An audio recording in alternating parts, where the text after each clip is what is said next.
Dimitri with the great introduction here. We are at the absolute finals of the Copa Virginia Cash Prize Division. Diallo Braithwaite in the blue and black, and we have Ryan Malo in the blue shorts. Diallo immediately pulling guard, quickly going for a submission here, and what we've seen Diallo do all day. Ryan with a lot of wrestling experience has played on top for both of his matches today. Diallo probably looking to get under and look for the sub like he has for the earlier matches. It's a really smart strategy for Diallo here. He's given up quite a bit of weight in this match. He's given up a little bit of wrestling experience from what we understand about Malo here. Yeah, Malo has about 25 years of wrestling experience, a little less jiu-jitsu experience. That wrestling experience has come into play here. This is actually the largest and the smallest entrant in this absolute division, which is something you love to see in the finals. It kind of speaks to the games of both gentlemen. Ryan really heavy and posing on top, and Diallo looking to get underneath and really, hit some flash subs. And many times we've seen Diallo get the sub against the larger opponent, including earlier today. We saw him take the match against a much larger opponent. So it would not be unusual for Diallo to win a match like this. No, he's frequently in the finals here at the Cash Prize divisions in the absolute. Usually, if not almost always, the smaller guy in those divisions. Get some dialogue from the referee here. We're going to wave back the points for Ryan. Looks like it was a pull. The referee is going to determine it was a pull from Diallo and not an intercepted takedown. So we are now 6 minutes, a little more than 6 minutes left in the match. Both 0-0 with Diallo on the bottom, throwing up that submission offense. Diallo entering half guard. Malo doing a nice job flattening him out. Now what Malo is trying to do here is get Diallo's shoulders perfectly flat on the mat so that he can lay heavy into that far leg and creep himself around to secure the pass. Diallo doing a nice job getting his shoulder blades off the mat, but Malo resetting the position, dropping that weight down in, taking advantage of that weight with that shoulder into Diallo's chin, keeping his head turned away. Fantastic shoulder pressure and great top position work here. Really, with that underhook, keeping Diallo's shoulders flat, and Ryan really able to lever over to prevent Diallo from being able to create a scramble, which is what we know Diallo kind of needs and wants to do in all of his matches. Diallo, amazing work, though, getting back to guard. Which is where we want it, where Diallo really wants to be here. Flattened out like he was a really challenging position for him to work from. He's able to secure that closed guard just barely around Ryan's waist. Ryan does get an advantage, though, for that attempt there. So Ryan is now up with just over 5 minutes left to work on Diallo by one advantage. And those advantages matter. We saw in Ryan Malo's first match that he was able to take the win on that advantage. Yeah, versus Brian Guevara, who is, absolutely no stranger to this division, has won that division multiple times. Diallo doing a nice job locking his legs around Ryan's, almost off-balancing him enough to get the sweep, attempting a last-second armbar there. Yeah, this really shows off Diallo's game. He's just game to go for it, regardless of the size difference here. He's active. And that's one of the things I really like when we call Diallo's matches, just the level of activity and his willingness to just drive forward and create these scrambles, to get out to the back, to get the arms, to get the triangles. It's just he's got a really complete submission game. Diallo inverting there, inviting Ryan to enter in, hoping to get some advantage off of that, some chaos that Diallo thrives under. Those sort of scramble situations are what he's trying to generate here. Yeah, and that's what he needs to do against a bigger opponent. Mm-hmm. Yeah, if you're playing a static game, it's going to be really hard for him to get something going. But if you can create those scrambles, you as the smaller grappler in these absolutes, that's when you can kind of make your distance and do what you need to do. Just like this. Diallo driving forward, Ryan getting an overhook here and trying to settle back down. But Diallo looking with the leg to enter into either a butterfly guard or to a single leg X for a leg lock here. Diallo dropping down into that straight ankle grip. He has a nice bite on it. He needs to get his legs in slightly better position to finish. Just not enough torque available on that straight ankle lock, but a nice attempt from Diallo, and it scores him the advantage. Yeah, it does tie it up. Again, I love those transitions from Diallo. He's doing a great job of maintaining the leg. With that drive, it again evens it up with just over 3.5 minutes left to work. Ryan Malo looking to stay low, prevent Diallo from creeping in underneath like he's been able to. Yeah, I'm curious if he's going to change the tactics here in this match. Again, it is even up, so both guys need to work. But Ryan, we've seen him most of the day play really heavy and low on his knees. He may have to open up a little bit to try to get past Diallo like he did earlier with that pass attempt. But Braithwaite's doing a great job on the bottom.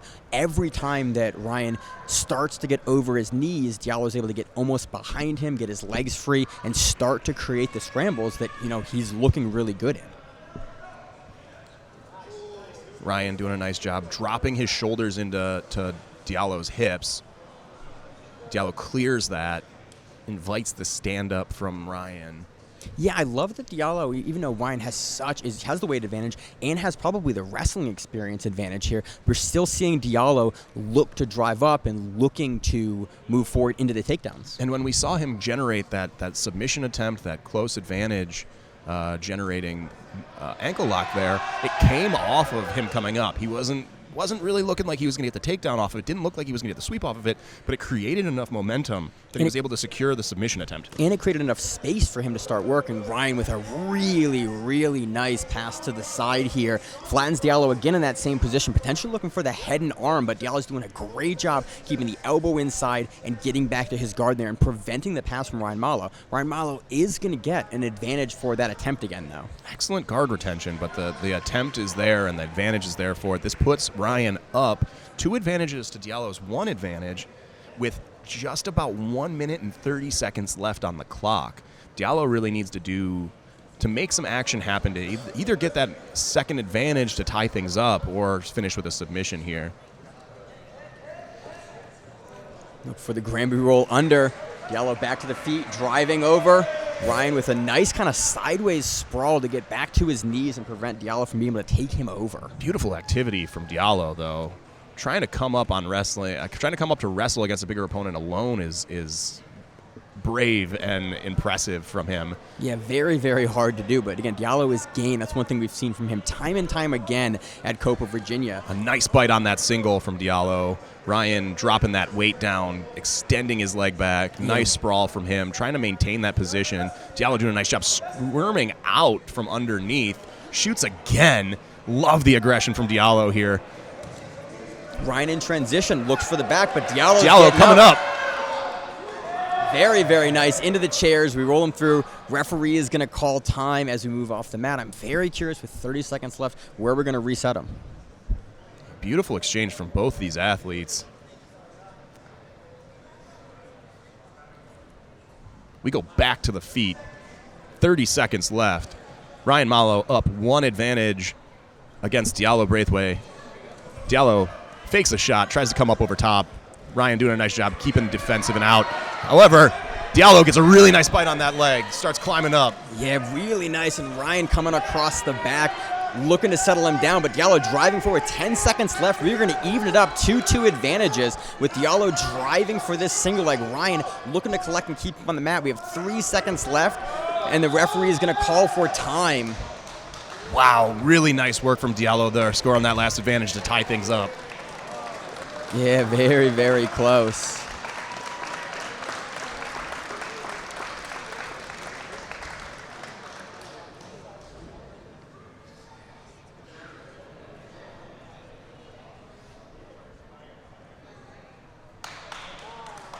Judge's decision goes to Diallo. Yeah, very well deserved. Again, fantastic work from both gentlemen. I think that drive at the end, really looking to put a stamp on it for Diallo, was what swayed the judges. You know, he was actively working towards the takedown, even as the smaller guy. You love to see it. Constant aggression.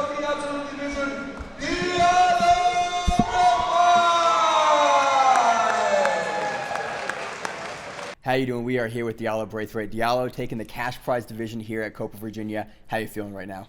Good. A little tired. Real big dude. Skilled.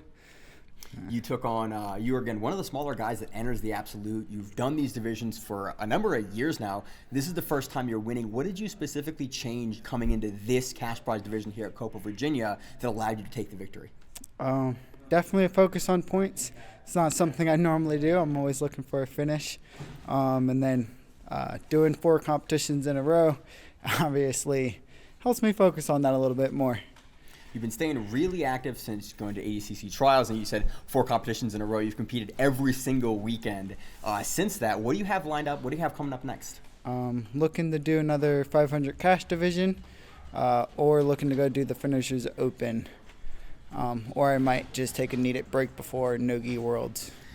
Coming up against a guy, giving up significant weight in the finals there, Ryan Mallo was significantly bigger. You said you walk around at about 160 or so, 170, right now a little lower. How does your strategy change for going up against a guy so much larger in the Open?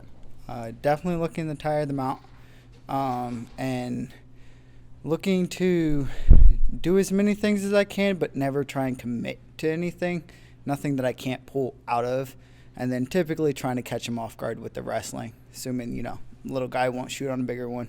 Yeah. So that tactic of shooting on the bigger guy that played really well, that earned you some advantages in the match here, that won you, is that something that we're going to continue to see you develop in your absolute, or is that sort of something that you are going to keep in the back pocket and not show off as much? Most of the time I don't care to wrestle with bigger guys for obvious reasons. So with bigger dudes, it's always something I keep in the back pocket just in case, I need points, I need an advantage, I just need to start trying to throw them off, go high-low, and smaller guys I will stand up and wrestle with. Any big competitions lined up or anything that you're anticipating doing later this year and early next year? I'm possibly looking to do, like I said, Nogi Worlds, and then going to Texas to do the ADCC Open, are 2 I'm looking for to the end of the year off. Fantastic. Well, Diallo, fantastic to see you finally win one here at Copa, Virginia, and absolutely love to see you in the absolutes. Thanks for your time. Thank you.